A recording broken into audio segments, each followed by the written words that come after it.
MLA के election हुए थे, मेरे पास आम आदमी पार्टी से दिल्ली से भी कुछ एमएलए आए थे और मैसेज भी आए थे मेरे पास, और बाकी एक दो पार्टीज़ के भी आए थे कि अगर आप चुनाव लड़ोगे तो अच्छी समाज सेवा कर सकते हो। मुझे ये भी कहा गया था कि आपको अगर चुनाव जीत जाते हैं तो स्वास्थ्य विभाग मिलेगा आपको, ताकि आप उसमें अच्छी सेवाएं दे सको। लेकिन मेरा शुरू से ही जो मन है वो राजनीति में आने का बिल्कुल ही नहीं रहा। मेरा मन लगता है, लेकिन मेरे मन में कभी नहीं आया। मैं तो यही चाहता हूँ कि मेरे साथ ये जो मरीजों का रिश्ता है ये अच्छी मजबूती से मेरे साथ जुड़ा रहे, ताकि मैं इनकी इसी चिकित्सा के क्षेत्र से ही उनकी ऐसी सेवा करता रहूं। क्योंकि जो हम यहाँ पर करते हैं सेवा भारती में, ये हम सिलाई सेंटर है, हमारे पास एक बाल संस्कार केंद्र है, या फिर जो हमारे पास कोई प्रॉफिट होता है इससे हम मरीजों को फ्री दवाइयाँ प्रोवाइड करते हैं, महीने में 2 कैंप्स भी लगाते हैं, तो मुझे इसी में संतुष्टि मिलती है, ना कि राजनीति में आने से। और मेरा तो यही है कि मेरे पास 24 आवर्स फ़ोन खुला रहता है भाई, जब मर्जी मुझसे, चाहे वीडियो कॉल के माध्यम से, चाहे फ़ोन के माध्यम से, चाहे वो अपनी बीमारी बता देता है तो मैं उनको व्हाट्सएप पर भी डाल देता हूँ और पर्ची पर फ़ोटो खींचकर फिर भी भेज देता हूँ।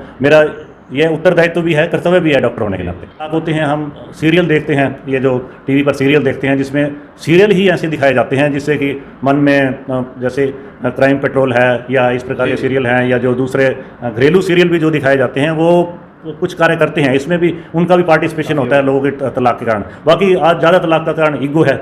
अगर हम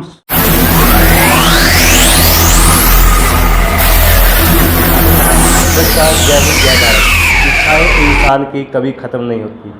इंसान की इच्छा होती है कि उसके बच्चे पढ़ जाएं, उसका परिवार खुशी से रहे। लेकिन टोहाना शहर की बात करूं तो टोहाना शहर में एक इंसान ऐसा भी है जिसकी इच्छा है कि वो हमेशा समाज सेवा करता रहे। डॉक्टर श्री सचदेवा, जो किसी भी परिचय के मोहताज नहीं है। टोहाना रतन के नाम से इन्हें जाना जाता है, टोहाना के हनुमान के नाम से इन्हें जाना जाता है। टोहाना के कोई भी कार्यक्रम हो, सामाजिक कार्यक्रम हो, धार्मिक कार्यक्रम हो, प्रशासन का किसी तरह का कार्यक्रम हो, तो हर कार्यक्रम में डॉक्टर शिव सचदेवा का सहयोग रहता है। और स्वास्थ्य सुविधाओं की बात करें तो टोहाना के जितने भी लोग हैं, गरीब वर्ग के लोग हैं, आर्थिक रूप से कमज़ोर जो लोग हैं, डॉक्टर शिव सचदेवा के पास इलाज करवाते हुए दिखाई देते हैं।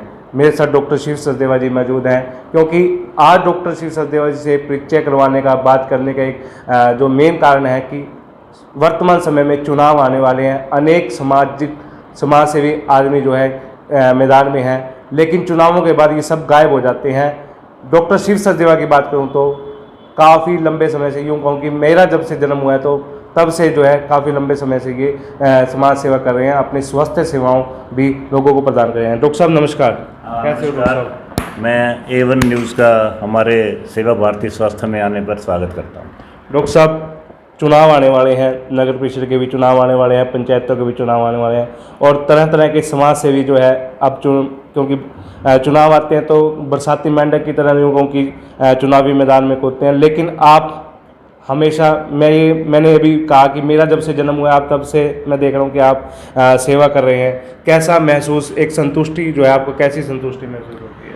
देखो, मैं 1985 में यहाँ पर अपना नर्सिंग होम बनाया था, तो शुरू से ही हमने 3-4 क्लब बनाए थे, जन जागरण यंग क्लब, ISBTI और शहीद आजम सेवा समिति, और Vidhi health care sports club, Chandrashekhar health sports club. इस प्रकार की हमने 4-5 NGOs बनाई थी। और कॉलेज टाइम से ही मैंने एक छोटी सी समिति बना रखी थी जिसमें हम लोगों की हेल्प करते थे, चिकित्सा सुविधाएं भी देते थे। वहाँ पर भी रोहतक में भी बाढ़ आई थी, हम भिवानी स्टैंड पर जाकर उनकी सहायता की थी, दवाएं प्रोवाइड की थी, और DC ने हमें वहाँ सम्मानित भी किया था। तो उसी को कंटिन्यूस करते हुए मैंने टोहाना में भी जब प्रैक्टिस स्टार्ट की तो हमने एक जन जागरण यंग क्लब के थ्रू, टोहाना में बाढ़ आई थी तो हमने लोगों के पशु तक बाहर आ गए थे और पानी हिम्मतपुरा तक आ गया था। हमने वहाँ जाकर अपनी पूरी जो हमारी सशक्त टीम थी जन जागरण यंग क्लब की, तो हमने वहाँ जाकर उनकी सहायता की, उनको दवाइयाँ दी, उनकी खाद्य सामग्री प्रोवाइड की और उनको ट्रांसपोर्टेशन में भी सहायता की। और वहाँ हमने कैंप्स भी लगाए, डेली कैंप्स लगाते थे जब तक बाढ़ रही है। उसके बाद भी जन जागरण यंग क्लब के थ्रू हमने अग्रवाल धर्मशाला मंडी में भी कैंप लगाए, जो कि नीरों के ऊपर थे, क्योंकि आजकल लोग मानसिक परेशानियों से ज़्यादा परेशान हैं, उनके ऊपर भी हमने कैंप्स लगाए। फिर हमने एक रजत संस्था बनाई, रूरल एसोसिएशन फॉर जन कल्याण एंड अवेयरनेस चैरिटेबल ट्रस्ट, जिसमें हमने जो भी HIV एड्स के पेशेंट थे उनको मोटिवेट भी किया, उनको दिशा निर्धारण दिया कि रोहतक में जाकर ART एंटी रेट्रोवायरल ट्रीटमेंट मिलती है, जिससे कि आप पूरी तरह ठीक हो सकते हो। बहुत लोग उस समय परेशान थे, कई लोग सुसाइड भी कर गए थे कि इसका तो अंत जो है मृत्यु ही है। लेकिन हमने पूरे शिक्षण संस्थानों में जाकर, कॉलेज में जाकर, स्कूल में जाकर, B.Ed कॉलेज में जाकर, इधर ट्रक यूनियंस में जाकर हमने गोष्ठियाँ की और उन सेमिनार्स के माध्यम से हमने लोगों को अवेयर किया। और आज का दिन है 1900 जब हमने 2004 में ये संस्था बनाई थी, तब कितने लोग पॉजिटिव थे। आज वही के वही लोग कहते थे भी 10 साल बाद मृत्यु हो जाती है, लेकिन आज भी वो जिंदा है। कारण क्या है कि हमने उन जो मार्गदर्शन है वो सही किया था कि आज उनको 20 साल हो गए हैं कि आज वो भी अपना गुजर बसर सही कर रहे हैं। यूँ कहें कि सकारात्मक ऊर्जा जो है भरने का काम आपने लोगों में किया संस्था के माध्यम से। मेरा जितना भी रहता है, जैसे कि हम सेवा भारती संस्था में करते हैं, तो एक सकारात्मक ऊर्जा तो हम देते ही हैं, क्योंकि हम हैं ही एनर्जी, एक शरीर नहीं है, एक एनर्जी है। तो क्योंकि इसमें अगर हम अपना बॉडी, माइंड और सोल जो है, इनका अगर समन्वय बनाकर चलें, तो हम किसी को भी एक सकारात्मक ऊर्जा के द्वारा किसी भी लक्ष्य निर्धारण के माध्यम से उनके लक्ष्य तक पहुंचा सकते हैं। डॉक्टर साहब, एक बड़ी बात यह है कि जब भी कोई चुनाव आता है, MLA चुनाव की बात करें, अब चेयरमैन का चुनाव डायरेक्ट होने वाला है, तो एक शहर में ना एक चर्चा का विषय रहता है कि अगर डॉक्टर श्री सचदेवा चुनाव लड़े तो समीकरण बदले जा सकते हैं। राजनीति में आने को लेकर आपकी अनेक तरह की चर्चाएं जो हैं शहर में सुनने को मिलती। क्या आप राजनीति में, पहले तो आप नहीं आए, क्या भविष्य में आपकी कोई ऐसी मंशा है कि लोग जिस तरह बात करते हैं? नहीं, इसमें कोई शक नहीं है। पीछे भी चुनाव हुए थे, जो MLA के इलेक्शन हुए थे, मेरे पास आम आदमी पार्टी से, दिल्ली से भी कुछ MLA आए थे और मैसेज भी आए थे मेरे पास, और बाकी 1-2 पार्टीज़ के भी आए थे कि अगर आप चुनाव लड़ोगे तो अच्छी समाज सेवा कर सकते हो। मुझे ये भी कहा गया था कि आपको अगर चुनाव जीत जाते हैं तो स्वास्थ्य विभाग मिलेगा आपको, ताकि आप उसमें अच्छी सेवाएं दे सको। लेकिन मेरा शुरू से ही जो मन है वो राजनीति में आने का बिल्कुल ही नहीं रहा। मेरा मन तो ये होता है कि जो मुझे चिकित्सा क्षेत्र दिया हुआ है, परमात्मा ने जो मुझे कर्म दिया हुआ है, मैं उसी के ऊपर ज़्यादा से ज़्यादा कार्य करूं। ठीक है, मैं हर प्रोग्राम में जाता हूं ताकि मुझे खुद को भी नॉलेज होती है, ठीक है, और मुझे अच्छा भी लगता है लोगों को मोटिवेट करने में और लोगों को उनके अंदर सकारात्मक ऊर्जा भरने में अच्छा लगता है। जितनी भी संस्थाएं हैं, क्योंकि सारी संस्थाएं जो हैं अपने अपने लक्ष्य को निर्धारित करके चल रही हैं, लेकिन कुछ लोगों का ठीक है ये होता है कि हम समाज सेवा के थ्रू राजनीति में जाएं, लेकिन मेरा कभी भी ऐसा लक्ष्य नहीं रहा, ना ही मेरी कभी ऐसी सोच रही, ना ही कभी मेरे दिमाग में आया। ठीक है, लोगों में अफवाह जरूर होती है कि डॉक्टर शिव सचदेवा शायद हो सकता है इलेक्शन लड़े। मेरे पास फ़ोन भी आते हैं, जब पिछले इलेक्शन में भी फ़ोन आए थे, गांव से भी फ़ोन आए थे, शहर से भी फ़ोन आए थे, मुझे कुछ संस्थाओं ने भी मोटिवेट किया। सब अफवाह नहीं है, एक लोगों के अंदर आपके प्रति एक लगाव कहीं ना कहीं देखने को मिलता है। हाँ, इसमें कोई शक नहीं है, ठीक है ना, इसमें कोई शक नहीं है। क्योंकि मैंने तो देखो, मेरे कोई सी पार्टी हो, चाहे वो इनेलो हो, चाहे वो BJP हो, चाहे वो कांग्रेस हो, चाहे वो कॉमरेड पार्टी हो, मैं उनकी विशेषताओं को जरूर धारण करता हूं, उनकी विशेषताओं को अपने धारण कर लेता हूं। चाहे जो भी अच्छी पार्टी जो अच्छा कार्य करती है, चाहे वो विकास का कार्य हो, चाहे किसी भी क्षेत्र में कार्य करती है, मुझे अच्छा लगता है। लेकिन मेरे मन में कभी नहीं आया, मैं तो यही चाहता हूँ कि मेरे साथ ये जो मरीजों का रिश्ता है ये अच्छी मजबूती से मेरे साथ जुड़ा रहे, ताकि मैं इनकी इसी चिकित्सा के क्षेत्र से ही उनकी ऐसी सेवा करता रहूं। क्योंकि कोई ज़रूरी नहीं होता, कोई लोग कहते हैं ना कि अपनी जो चैरिटी है घर से ही शुरू होती है। अगर हम अपने बच्चों को ही स्टैंड करवा देते हैं तो समझ लो कि वो भी चैरिटी है। मैंने अपने बच्चों को स्टैंड कर दिया है, वो अपना बिल्कुल स्टैंड हैं अब तक, ठीक है। और मुझे कोई सोर्स ऑफ इनकम की ज़्यादा ज़रूरत नहीं होती, क्योंकि मेरे पास अपना एग्रीकल्चर लैंड है, उसी से ही जो मेरा गुजारा बसर हो जाता है। और ये जो हम यहाँ पर करते हैं सेवा भारती में, ये हम सिलाई सेंटर है, हमारे पास एक बाल संस्कार केंद्र है, या फिर जो हमारे पास कोई प्रॉफिट होता है इससे हम मरीजों को फ्री दवाइयाँ प्रोवाइड करते हैं, महीने में 2 कैंप्स भी लगाते हैं। तो मुझे इसी में संतुष्टि मिलती है, ना कि राजनीति में आने से। डॉक्टर साहब, कैंपों की बात अभी आपने की, कैंसर दिवस की बात करें, तंबाकू दिवस की बात करें या अन्य दिवसों की बात करें, तो आप लोगों को जागरूक करते नजर आते हैं। कैंप जो है आप हर माह लगाते हैं, क्या किस उद्देश्य को लेकर आप कैंप जो है ये प्रबंध करते हैं? हम देखो रोड साइड कितने कैंप्स लगाए हैं, हमने हज़ारों कैंप्स लगाए हैं। यहाँ अपने कैंपस में भी लगाते हैं, रोड साइड भी लगाते हैं। ज़्यादातर हम लगाते हैं डायबिटीज़ के ऊपर, यूरिक एसिड के ऊपर, डायबिटीज़ मतलब शुगर के ऊपर, ब्लड प्रेशर के ऊपर, कैंसर के ऊपर लगाते हैं। और कई प्रकार के सिर्फ अवेयरनेस के लिए शुरू से हम जो कैंप लगाते थे तो लोगों को लिटरेचर भी देते थे पढ़ने के लिए, जैसे HIV एड्स के लगाते थे। पहले हमने हिपेटाइटिस के भी लगाए हैं, जॉन्डिस के लिए लोगों को पीलिया, काला पीलिया ज़्यादा हो जाता था, उसके भी कैंप्स लगाए हैं।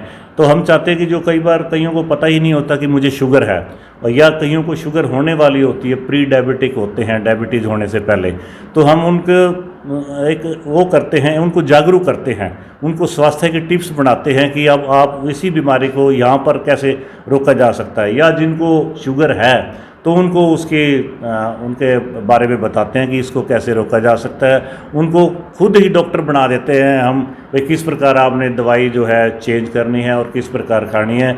और मेरा तो यही है कि मेरे पास 24 आवर्स फ़ोन खुला रहता है, भाई जब मर्जी मुझसे, चाहे वीडियो कॉल के माध्यम से, चाहे फ़ोन के माध्यम से, चाहे वो अपनी बीमारी बता देता है तो मैं उनको व्हाट्सएप पर भी डाल देता हूँ और पर्ची पर फ़ोटो खींचकर फिर भी भेज देता हूँ। मेरा ये उत्तरदायित्व तो भी है, कर्तव्य भी है डॉक्टर होने के नाते। डॉक्टर साहब, एक अंतिम सवाल ये है कि आयुर्वेदिक और एलोपैथिक, पिछले दिनों विवाद भी रहा आयुर्वेद और एलोपैथ में। बाबा रामदेव की बात करें और उनमें विवाद रहा, किससे आप बेहतर मानते हैं वर्तमान समय में, आयुर्वेद बढ़िया है या एलोपैथिक? ये भी एक आज के समय में सबसे बड़ा सवाल बन चुका है। देखो कितनी पैथीज़ हैं, आयुर्वेदिक है, होम्योपैथिक है, इलेक्ट्रोपैथी है, यूनानी है, उसके बाद एलोपैथिक है, उसके बाद कितनी पैथीज़ हैं जी। लेकिन जो तत्काल अगर हमने ठीक होना हो तो हम एलोपैथिक का सहारा लेना पड़ता है हमें। अगर हमने कोई बुखार उतारना है तो पैरासिटामोल लेना पड़ेगा, ना कि हम सुदर्शन घटवटी लेंगे। लेकिन कई असाध्य रोग हैं, पुराने रोग हैं, जीर्ण रोग हैं, जो कि कई से ठीक नहीं होते। कई हकीमों ने लिखे हुए हैं उनके फार्मूले, क्योंकि जो एलोपैथिक है ये इनके ऊपर डिपेंड करती है, वायरस, बैक्टीरिया, जीवाणु के ऊपर डिपेंड करती है। जो आयुर्वेद है वात पित्त कफ के ऊपर डिपेंड करता है। तो मैं तो ये चाहता हूँ कि जिससे भी व्यक्ति ठीक हो जाए, क्योंकि दोनों पैथीज जो हैं बराबर का, हालांकि एलोपैथिक जो है ज़्यादा, क्योंकि जितना आप सर्जरी देखो कितना उन्होंने आसान बना दिया है, जितनी सर्जरी होती हैं, जितने ऑपरेशन होते हैं, कितने ऑर्गन ट्रांसप्लांट होते हैं, ये सारी एलोपैथिक की देन है। बाकी रही आयुर्वेदिक की, जो पुराने रोग हैं, जैसे कईयों को कोई बवासीर वगैरह हो जाती है तो उनको बिना ऑपरेशन के क्षार सूत्रकर्म होता है, उससे वो ठीक हो जाते हैं। तो दोनों का आपस में बराबर का ही महत्व है, आयुर्वेद का भी बराबर का महत्व है, एलोपैथिक का भी बराबर का महत्व है। हम किसी को ना तो क्रिटिसाइज़ कर सकते और ना ही किसी के वो जा सकते, दोनों का अपना अपना महत्व है। एलोपैथिक अपनी जगह है और आयुर्वेद अपनी जगह है। आयुर्वेद ने भी अपने अपने चमत्कार किए हैं और एलोपैथिक तो देखो चमत्कार कर ही रही है। आप देख ही रहे हैं कि विज्ञान ने कितनी उन्नति कर ली है। आप एक चिकित्सक हैं, समाज सेवी भी हैं, टोहाना में आपका सबसे पहले नाम लिया जाता है किसी भी कार्यक्रम को लेकर। आज बात करें तो एक संदेश आप लोगों को देंगे। एक सवाल है कि मानसिक तनाव से लोग गुजर रहे हैं, परिवार के झगड़े या अनेक ऐसी तरह जिससे लोग सुसाइड या ऐसा करने में मजबूर हो जाते हैं। क्या आप कहना चाहेंगे कि किस तरह ये नकारात्मकता को, मानसिक तनाव को लोग दूर करें? देखो कहते हैं ना, शरीर और मन का आधाराध्य संबंध है। शरीर को तो चलो हम फिट कर सकते हैं, हम खेल कूद कर फिट कर सकते हैं या हम व्यायाम करके फिट कर सकते हैं। तो अपनी जीवन शैली में हमें परिवर्तन करना होगा। तो शरीर को अगर फिट करना है तो हमें एक्सरसाइज के थ्रू फिट कर लेंगे। दूसरा, शुद्ध और सात्विक आहार हमें लेना होगा। कई बार हम कहते हैं अभी अगर हम मांस खाएंगे तो हाई प्रोटीन डाइट चला जाएगी, उससे भी हमें बचना होगा, शुद्ध और सात्विक आहार लेना होगा। बाकी तीसरे नंबर पे हमें स्वास्थ्य के लिए, चाहे शारीरिक हो, मानसिक हो, चाहे सामाजिक हो, चाहे नैतिक हो, चाहे आध्यात्मिक हो, चाहे कोई भी स्वास्थ्य के लिए हमें स्पिरिचुअलिटी बहुत ज़्यादा ज़रूरी है, या आध्यात्मिकता बहुत ज़्यादा ज़रूरी है। अगर हमारे मनोभाव में, क्योंकि लोग ध्यान लगाते हैं ध्यान का मतलब क्या है, मैं कोई कार्य कर रहा हूँ तो इसको ध्यान रखो भी मैंने, या परिणाम सोचो भी मैं अगर कोई चीज़ बोल रहा हूँ तो उसके क्या परिणाम होंगे। तो ध्यान लगाना, रिलैक्सेशन करना, प्रार्थना करना। और ये देखते हैं हम आजकल जितने भी बलात्कार होते हैं, जितने भी हिंसाएं होती हैं, वो मनुष्य का जो मन, जो काम शक्ति है हमारे मूलाधार चक्र में घूमती रहती है। अगर हमको धीरे धीरे ऊपर लेकर आएँ रिलैक्सेशन के माध्यम से या मेडिटेशन के माध्यम से आज्ञा चक्र तक लेकर आए, तो उसके मन में ये भाव नहीं आएगा कि मैंने कोई बलात्कार करना है। बाकी ये जो तलाक होते हैं, हम सीरियल देखते हैं, ये जो टीवी पर सीरियल देखते हैं, जिसमें सीरियल ही ऐसे दिखाए जाते हैं जिससे कि मन में जैसे क्राइम पेट्रोल है या इस प्रकार के सीरियल हैं, या जो दूसरे घरेलू सीरियल भी जो दिखाए जाते हैं वो कुछ कार्य करते हैं, इसमें भी उनका भी पार्टिसिपेशन होता है लोगों के तलाक के कारण। बाकी आज ज़्यादा तलाक का कारण ईगो है। अगर हम सोचें भाई संतुष्ट रहें, मानसिक रूप से संतुष्ट रहें, अगर सपोज कोई हमें कुछ कहता है हम उसको स्वीकार कर लें और उसको क्रोध के रूप में ना उसको कुछ कहें, तो समझ लो कि हम मानसिक तनाव को दूर कर सकते हैं। मानसिक तनाव को दूर करने का अब ये जितने भी थे, अब कोरोना काल में हमने देखा था लोग जो है पोस्ट कोविड मानसिक तनाव में चले गए थे, लेकिन उनको इसी करके योगा वगैरह या साइकेट्रिस्ट जो मनोचिकित्सक है उनको इसी के माध्यम से ठीक करते थे, मनोचिकित्सा के माध्यम से ही। तो मेरे साथ डॉक्टर शिव सचदेवा जी, जो टोहाना में किसी भी परिचय के मोहताज नहीं है। टोहाना का सामाजिक कार्यक्रम हो, धार्मिक कार्यक्रम हो या किसी अन्य तरह का कार्यक्रम हो, डॉक्टर शिव सचदेवा जी का हर कार्य में, टोहाना के हर कार्य में काफ़ी अहम योगदान रहता है। वहीं डॉक्टर साहब ने साफ कर दिया है कि चाहे किसी तरह का चुनाव हो, ना तो उन्होंने पहले इस तरह की कभी मंशा थी, ना ही भविष्य में वे किसी तरह का चुनाव लड़ेंगे, क्योंकि जब भी चुनाव आते हैं तो डॉक्टर शिव सचदेवा जी को लेकर काफ़ी चर्चाएं रहती हैं कि अगर डॉक्टर शिव सचदेवा चुनाव लड़ते हैं तो काफ़ी जो समीकरण चेंज हो सकते हैं। वहीं नकारात्मकता और सकारात्मकता बदलते दौर में स्वास्थ्य सुविधाओं को लेकर, एक संतुष्टि को लेकर डॉक्टर साहब से बात की। ये वीडियो हर उस युवा के लिए, हर उस व्यक्ति के लिए प्रेरणादायक है जो समाज सेवा करने की इच्छा रखता है। वहीं जो आजकल लोग जो मानसिक तनाव में जी रहे हैं, वो डॉक्टर साहब से हमने बात की कि कुछ उन्होंने टिप्स हमें बताए। इस वीडियो को देखें और इस वीडियो को अधिक से अधिक लाइक व शेयर करें।